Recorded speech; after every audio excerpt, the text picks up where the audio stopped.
3 tips to improve your mixes right now for free. Not tomorrow, not next month. Right now, let's improve your mixing. Tip of the day. Let's go.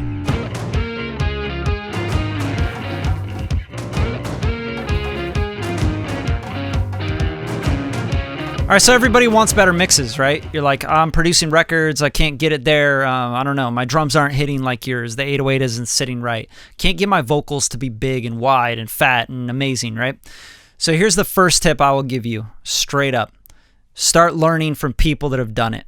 That's number 1. You can easily find these people on YouTube. You can find their masterclasses. Some of them aren't necessarily free, but they might be like $20. I think it's probably worth it, right? There are plenty of opportunities to learn from people that you would trade places with their mixing and mastering skills. And I think that's number 1. Don't go to YouTube and find YouTubers that don't mix records for a living and start learning from them. Find people that mix records for a living and find out what they teach or how they teach it or how you can get involved in learning from them. Absolutely will improve your mixes right away and probably the best thing you can possibly do.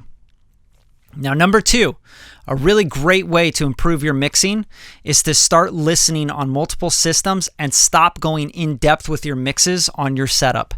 Now, why do I say this? Is because most people are using prosumer grade stuff in a really crappy room. Like, let's call it what it is. You're like in a living room, you're in a bedroom, it's not tuned, it's a box, and you have a bunch of low frequency issues, and you're trying to go in detail, in depth.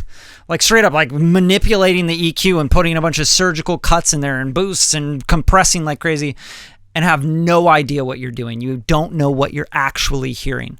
So the best way to improve your mix instantly is to start making these different moves and figure out what you're hearing and then check it right away. Bounce it down, go take it to the car, figure out what are you hearing too much of. Oh, I'm hearing too much 500 hertz. Wow, okay, I didn't realize I had a 500 hertz problem. Oh man, my sub's really not coming through. How do I hear that better? That's number 2. Number 3, and I think is like a huge unlock, is move your speakers around, right? So 80% of tuning a room is literally moving your speakers around to where they speak the best in your room, where they perform the best. You hear this stuff all over the internet. You hear it at audio schools. Make an equilateral triangle, go 33% into the room. That's not true, okay? Those are starting off guidelines. And I get these arguments all the time with people. It's unbelievable. Oh, why are your speakers so close together, bro? Dude, you have to listen. You have to use your ears. I've been actually using my ears for 20 years now. So I'm trying to tell you guys, like, it's not about what you learned at audio school or saw a quick tip on Instagram from, one of those little visual things. Make an equilateral triangle and move it 33% of your road. You're good. That's a starting point, guys. These are guidelines. Your ears are the most important thing. Learn how to use your ears. Move your speakers around until you get the most low-end frequency in the listening position. That is the number 1 thing you should do.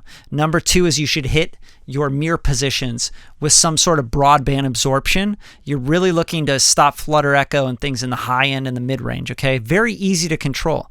Put something on the left, put something on the right, put something on the front, put something on the back. If your wall's really close to the back, which most people in a bedroom they are, and then try to get something on the ceiling if you can. That's going to be a big game changer for you.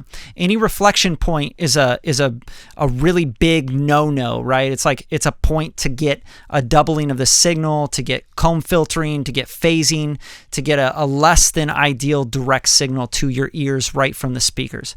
So that's number 3 and a massive tip. Move your speakers around until you got low end in the middle.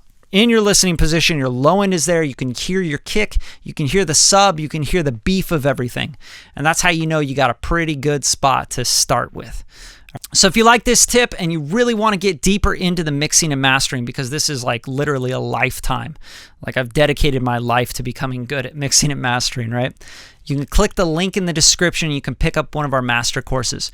We do a beat mixing and mastering master course where we go through mixing and mastering a beat. Every single stem, the kick drum, the 808, the sample, the hi-hats, the snare, everything, right? We also have a vocal mixing masterclass and we have an advanced vocal mixing masterclass. Now, these all go through step-by-step our process for mixing and mastering records here in Hollywood, California at Radium. And we've done work for big artists, platinum selling artists, Grammy, Oscar, and Emmy nominated work. So I'm really excited to share that stuff with you. They're very affordable programs. Click the link in the description, check them out.